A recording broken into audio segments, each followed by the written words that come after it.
Sahyadri top 10 news या बातमीपत्राचे प्रायोजक आहेत Mac Care super speciality hospital Ahmednagar.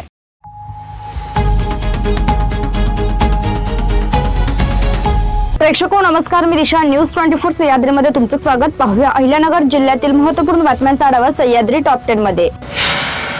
बोंधू Ashok Kharat याची पत्नी कल्पना खरात हिने त्यांच्या वकिलामार्फत जामीन मिळवण्याकरिता राहता न्यायालयात अर्ज दाखल केला आहे। या अर्जाची सुनावणी आज शुक्रवार राहता न्यायालयात होणार असल्याने या सुनावणीकडे सर्वांचं लक्ष लागून आहे। याबरोबरच समता पतसंस्थेत प्रतिभा चाणकर व त्यांचा मुलगा यांच्या नावावर 4 बँक अकाउंट खात्यात कोट्यावधी रुपयांचा व्यवहार झाला असल्याची माहिती समोर आल्याने पोलीस त्यांना चौकशीसाठी आज नोटीस बजावण्याची शक्यता आहे। राहुरी नगर पाथर्डी मतदारसंघातील पोटनिवडणूक बिनविरोध करण्यासाठी मोठे प्रयत्न करण्यात आले होते, मात्र अखेर ही निवडणूक लागल्याने राजकीय वातावरण तापले आहे। भाजपसोबतच शरद पवार गट, वंचित बहुजन आघाडी आणि काही अपक्ष असे 7 उमेदवार रिंगणात उतरल्यामुळे या निवडणुकीत चुरस निर्माण झाली आहे। 23 एप्रिल रोजी होणाऱ्या या पोटनिवडणुकीसाठी एकूण 30 इच्छुकांनी उमेदवारी अर्ज दाखल केले होते। छाननी प्रक्रियेत 7 अर्ज अपात्र ठरले। त्यानंतर 9 एप्रिल रोजी अर्ज मागे घेण्यासाठी अंतिम दिवशी 16 उमेदवारांनी माघार घेतली आहे। गव्हाच्या खरेदीसाठी तातडीने हमी भाव खरेदी केंद्र सुरू करण्याची मागणी बाजार समितीच्या वतीने तहसीलदार संजय बिरदार यांच्याकडे करण्यात आली आहे। नेवासा तालुक्यातील 18,786 हेक्टर गव्हाचे पीक देण्यात आले। हवामान अनुकूल असल्याने मोठ्या प्रमाणावर गव्हाचे उत्पादन झाले, मात्र बाजारात गव्हाचे दर शासनाने जाहीर केलेल्या किमान आधारभूत किमतीपेक्षा खूपच कमी आहे। पाथर्डी तालुक्यातील खर्डे फाट्यावर महिलेच्या गळ्यातील सोन्याचे मिनी गंठण हिसकावून दोघांनी दुचाकीवर पळ काढला। मंगळवारी सायंकाळी ही घटना घडली। याबाबत रेणुका रमेश शेळके यांनी पाथर्डी पोलीस ठाण्यात फिर्याद दिली। रेणुका शेळके या ब्युटी पार्लरचा व्यवसाय करून कुटुंबाचा उदरनिर्वाह करतात। 7 एप्रिल रोजी सायंकाळी 7:45 वाजेच्या सुमारास ब्युटी पार्लर बंद करून दुचाकीवर खर्डेकडे निघाल्या होत्या। राहता तालुक्यातील एका गावात 5 वर्षीय मुलीला आमिष दाखवून बंद असलेल्या शेजारच्या एका घरात नेत अजय बन्सी इंगळे उर्फ गोलू याने अत्याचार केला आहे। ही घटना बुधवारी रोजी घडली। या प्रकरणी पोस्को कायद्यान्वये गुन्हा दाखल करण्यात आला आहे। सदर मुलीला घरात नेऊन जातानाची घटना सीसीटीव्हीत कैद झाली आहे।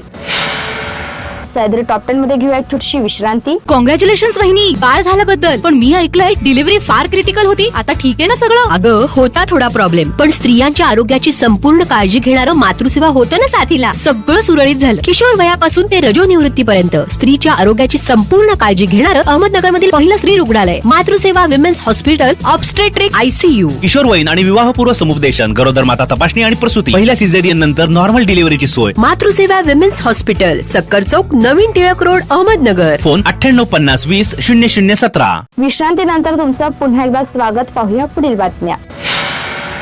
कृषी उत्पन्न बाजार समितीच्या सभापतीपदी गंगाराम बेलकर यांची तर उपसभापतीपदी संदीप सालके यांची बिनविरोध निवड झाली। खासदार निलेश लंके यांच्या सूचनेनुसार ही निवड झाली। या निवडणुकीच्या वेळी ठाकरे गटाचे संचालक रामदास भोसले व राष्ट्रवादी अजित पवार गटाचे संचालक अशोक सावंत गैरहजर होते। निवडणुकीनंतर लंके यांच्या हस्ते दोन्ही पदाधिकाऱ्यांचा सन्मान करण्यात आला। शहराच्या ग्रामदैवत काळभैरवनाथ देवस्थानात वार्षिक चैतन्य यात्रा वैद्य पंचमीच्या मुख्य दिवशी उत्साहात संपन्न झाली। कसबा परिसरातील या देवस्थानात दरवर्षीप्रमाणे यंदाही चैत्र महिन्यात 3 दिवसांचा यात्रोत्सव मोठ्या भक्तिभावात साजरा करण्यात आला। दिनांक 6 ते 8 एप्रिल दरम्यान हा सोहळा पार पडला। देवस्थान समितीचे अध्यक्ष दादा मर्दाने यांच्या मार्गदर्शनाखाली यात्रा समितीने उत्सवाचे नियोजन केले। यात्रेची सुरुवात सोमवारी पैठण येथून आणलेल्या कावडीच्या जलाभिषेकाने झाली। राहुरी शहराचे ग्रामदैवत मातंड देवस्थान ट्रस्ट महाराज यात्रेनिमित्त आयोजित करण्यात आलेल्या बैलगाडा शर्यतीतील बुधवारी रोजी उत्स्फूर्त प्रतिसाद मिळाला। अत्यंत चुरशीच्या झालेल्या या शर्यतील मनोज जगदाळे व रवी राजपूत यांच्या बैल जोडीने प्रथम क्रमांक पटकावत विजेते पदावर आपले नाव कोरले. विजेत्या बैलगाड्याला 71,000 रुपये रोख रक्कम व सन्मान चिन्ह देऊन गौरव करण्यात आले. सुरोडी येथील शेततळे फोडल्याप्रकरणी श्रीगोंदा पोलीस ठाण्यात 14 जणांविरुद्ध अदखलपात्र गुन्हा दाखल करण्यात आला. 2 दिवसांपूर्वीच्या या घटनेबाबत वडाळी येथील शेतकरी दिगंबर एकनाथ बाईकर यांनी श्रीगोंदा पोलीस ठाण्यात तक्रार केली. त्यानुसार सुरोडी येथील शेतात बाईकर यांनी द्राक्ष बागेसाठी 1 एकरावर शेततळे केले आहे. 7 एप्रिल रोजी कोणीतरी शेततळे फोडून पाणी फोडून दिल्याने द्राक्ष बाग अडचणीत आली आहे. राज्य मार्ग 65 वरील झगडे फाटा ते रांजणगाव देशमुख रस्त्यासाठी आमदार आशुतोष काळे यांनी पुन्हा 17 कोटींचा निधी मंजूर करून घेतला आहे.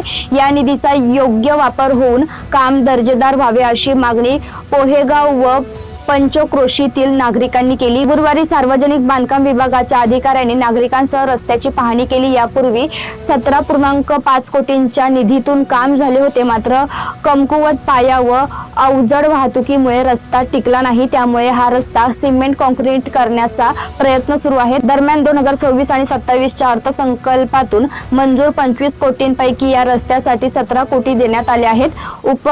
कार्यकारी अभियंता वर्षराज शिंदे यांनी दर्जेदार काम आवश्यक उपाययोजना करण्याचे आश्वासन दिले आहे. सह्याद्री टॉप 10 मध्ये आपण इथेच थांबतोय, मात्र तुम्ही पाहत राहा news 24 Sahyadri. Sahyadri top 10 news या बातमीपत्राचे प्रायोजक होते Mac Care super speciality hospital Ahmednagar. शब्दांचं सामर्थ्य, विश्वसनीयतेची उंची. न्यूज 24 सह्याद्री.